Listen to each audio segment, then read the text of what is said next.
Student, आज की इस वीडियो में मैं आप लोगों को प्रतिस्थापन विधि के बारे में बताने वाला हूं। तो सबसे पहले जान लेते हैं कि यह प्रतिस्थापन विधि होती क्या है। प्रतिस्थापन विधि वह होती है जिसका हम अवकलन डायरेक्ट नहीं कर सकते हैं। तो वहां पर हमको जो मान दिया होता है उसके बराबर टी मानना पड़ता है और फिर उसका अवकलन किया जाता है।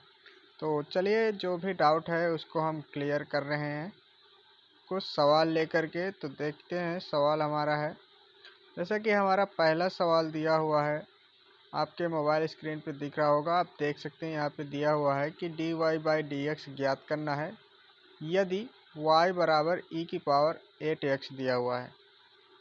तो स्टूडेंट, इसका अवकलन हम डायरेक्ट कर सकते हैं। जैसे कि ये e की पावर 8x दिया है, e की पावर 8x, इसका हम अगर डायरेक्ट अवकलन करते हैं तो e की पावर x का जो फार्मूला होता है वो उसका अवकलन करने पर e की पावर x ही होता है। तो हम e की पावर 8x ऐसे लिख सकते हैं इसको, और ऐसे गुणे लगा करके 8x का जब अवकलन करेंगे तो 8 जो है हमारा कांस्टेंट पद होगा, तो 8 जो है वैसे आ जाएगा, और x का जब हम करेंगे तो उसका 1 हो जाएगा। अब इस तरह से अगर हम इसको मल्टीप्लाई करा देते हैं तो ये 8 e की पावर 8x इसका ये आंसर होगा। लेकिन जैसे कि हम यहाँ पर प्रतिस्थापन विधि से लगा रहे हैं, ठीक है, हम यहाँ पर प्रतिस्थापन विधि से लगा रहे हैं, तो इसको हम ये जो दिया हुआ है हमारा e की पावर 8x, तो देखिए प्रतिस्थापन विधि से लगाने के लिए हम यहाँ पर e की पावर 8x दिया हुआ है, तो हम यहाँ पे 8x को जो है ना मान लेते हैं t। यहाँ पर देखिए ये लिखा हुआ है, मान लीजिए 8x बराबर t।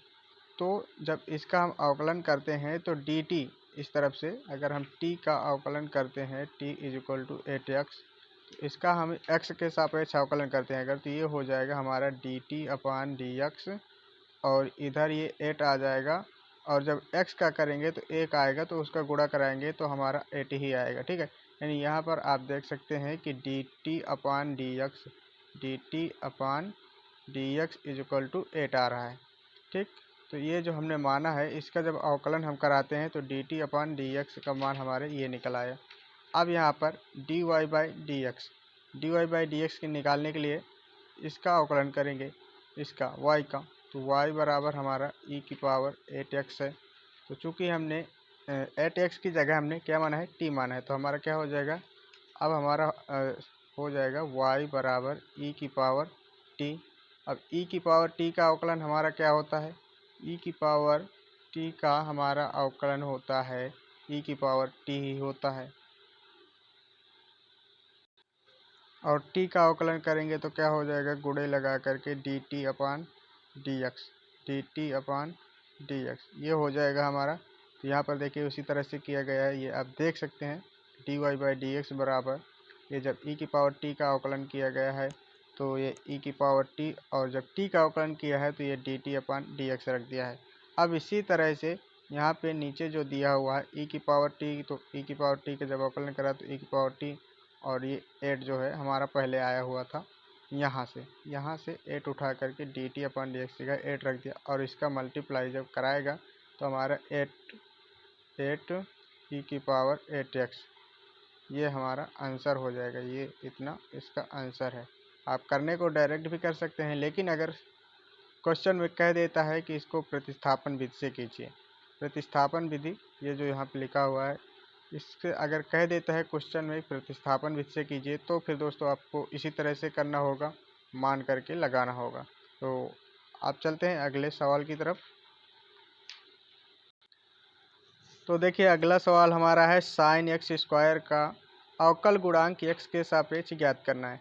तो स्टूडेंट, इसको हम करने को डायरेक्ट भी कर सकते हैं, साइन एक्स स्क्वायर का कास एक्स स्क्वायर होगा, और जब एक्स स्क्वायर का करेंगे तो 2x होगा, और जब खाली x का करेंगे तो 1 होगा। तो यानी कि हमारा आंसर जो होगा 2x into cos x square होगा।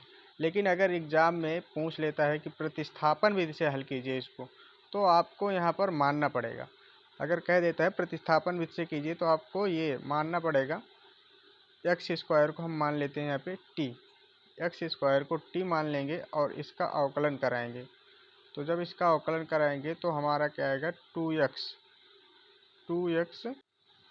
यहाँ पर देखिए माना गया है टी बराबर एक्स स्क्वायर, टी बराबर एक्स स्क्वायर। तो हम अगर इसका अवकलन कराते हैं एक्स के सापेक्ष तो ये हो जाएगा D T upon D x, D T upon D x बराबर 2x होगा, और जब x का करेंगे तो डी एक्स अपान डी टी हो जाएगा।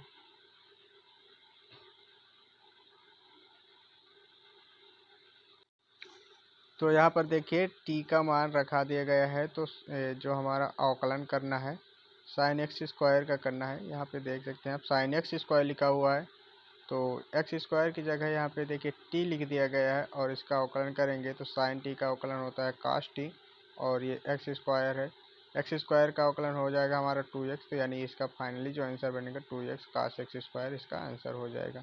अब अगला सवाल देखते हैं हम आगे है हमारा क्या सवाल दिया हुआ है। तो हमारा अगला सवाल दिया हुआ है ए एक्स स्क्वायर प्लस बी, और इसकी घात जो दी हुई है पूरी 5 दी हुई है, इसका अवकल गुणांक हमको x के सापेक्ष ज्ञात करना है।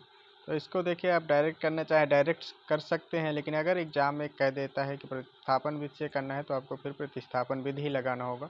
और प्रतिस्थापन विधि करने के लिए हमको क्या करना होता है कि जो हमारा मान दिया होता है उसको सबसे पहले हम t के बराबर मान लेते हैं। इसमें भी देखिए t के बराबर मान लिया, तो यहाँ पर आप देख सकते हैं कि ये जो t मान लिया गया है ए एक्स स्क्वायर प्लस बी बराबर t मान लिया गया है यहाँ पे, ठीक है। अब इसका हम अवकलन करेंगे तो ये हो जाएगा डी अपान डी एक्स ए एक्स स्क्वायर प्लस बी की घात 5 बराबर, इसका जब हम पूरे का अवकलन करेंगे तो हमारे यहाँ पर ये निकल के आएगा 5t और ए एक्स स्क्वायर प्लस बी। अब इसका ए एक्स स्क्वायर प्लस बी इसका अवकलन जब हम करेंगे तो हमारे यहाँ पर ये हो जाएगा 5 दिया हुआ है, और ये 5 आ जाएगा एक्स स्क्वायर प्लस बी की घात 4 आ जाएगा, क्योंकि t का मान यहाँ से रखा दिया गया है, ठीक है। तो ये घात 4 बन गए जैसे कि t। अब इसका जब हम ए एक्स स्क्वायर का अवकलन करेंगे तो 2ax हो जाएगा, और b का जो हम करेंगे क्योंकि ये b हमारा कांस्टेंट पद है, b कांस्टेंट है तो इसका मान हो जाएगा हमारा 0। और ए एक्स स्क्वायर, ये जो ए एक्स स्क्वायर दिया हुआ है तो ए तो हमारा कांस्टेंट है, इसका जब अवकलन करेंगे तो ए का ए रहेगा, और जब एक्स स्क्वायर का करेंगे तो ये 2x हो जाएगा, और ठीक है। तो इसका हम गुणा कराते हैं तो 2ax ये बन जाएगा, वही यहाँ पर आके रख दिया गया है 2ax, आप देख सकते हैं। अब इसके बाद इसका हम पूरा गुणा भाग करा करके जो भी आ रहा है ये हमारा उत्तर हो जाएगा। अब देखते हैं अगला सवाल।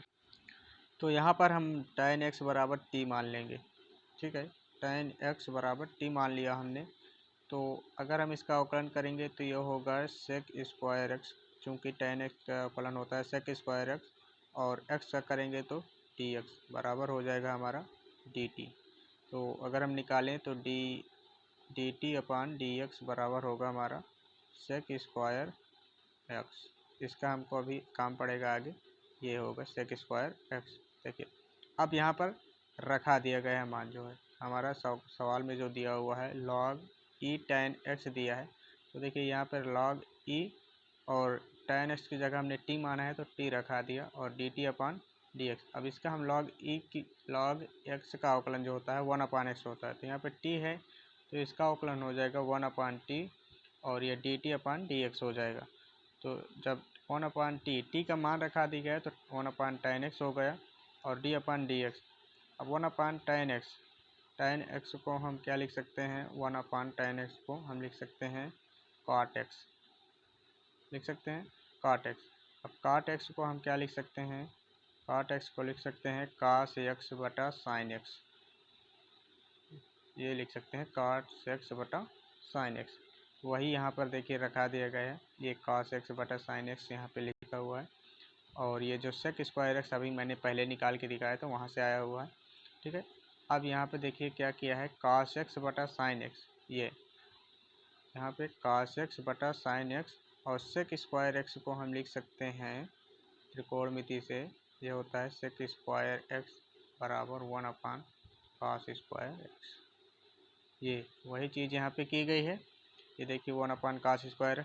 अब ये एक cos स्क्वायर से ये cos x कैंसिल हो जाएगा, तो यहाँ पर बचेगा 1 अपान साइन x, ये यहाँ का साइन और यहाँ का ये कास से कास ये वाला तो कट गया है, और ये एक कास बचेगा एक साइन बचेगा, तो ये वही चीज़ यहाँ पे रखी गई है 1 अपान साइन x और इंटू कॉस x। अब इसका हम अगर हल करते हैं इसको अगर हम हल करते हैं आगे तो हमारा हो जाएगा, आप इसको 1/sin x into cos x को आगे जो है लिख सकते हैं, इतने पे ही उत्तर छोड़ सकते हैं आंसर। ये भी आपका सही है, लेकिन अगर आप चाहें तो आगे हल भी कर सकते हैं। तो इसमें क्या किया गया है, 2 का ऊपर नीचे गुणा करा दिया गया है। 1/sin x into cos x में यहाँ पर ऊपर नीचे 2 का गुणा करा दिया गया है, यहाँ भी हम करा देंगे। तो ये हमारा हो जाएगा 2/2 sin x into cos x, ये हमारा sin 2x का फार्मूला होता है, sin 2x का, ये हमारा sin 2x का फार्मूला हो जाएगा। वही चीज़ देखिए की गई है, ये sin 2x रखा दिया है यहाँ पे। अब ये 2 जो है हमारा, ये 2 हो जाएगा और ये sin 2x हो जाएगा। तो अब चूँकि 1/sin x बराबर होता है हमारा cosec x, तो ये हो जाएगा हमारा 2 और 1/sin x को रख देंगे हम cosec x। तो चूँकि हमारा 2 भी लगा हुआ है तो यहाँ पे 2 भी लग जाएगा और ये हमारा हो जाएगा आंसर। आंसर छोड़ने को आप यहाँ पे भी छोड़ सकते थे, आपको फुल मार्क्स मिलते, लेकिन अगर आगे हल कर रहे हैं, आगे हो रहा है, तो आपको हल करना चाहिए। तो कैसी लगी आपको यह वीडियो? आशा करता हूँ कि आप सभी को समझ में आया होगा। अगर किसी भी प्रकार का कोई भी डाउट है, कहीं भी समस्या हो रही है, तो आप कमेंट बॉक्स में पूछ सकते हैं, आपके क्वेश्चन का जवाब दिया जाएगा। तो thank you, all the best.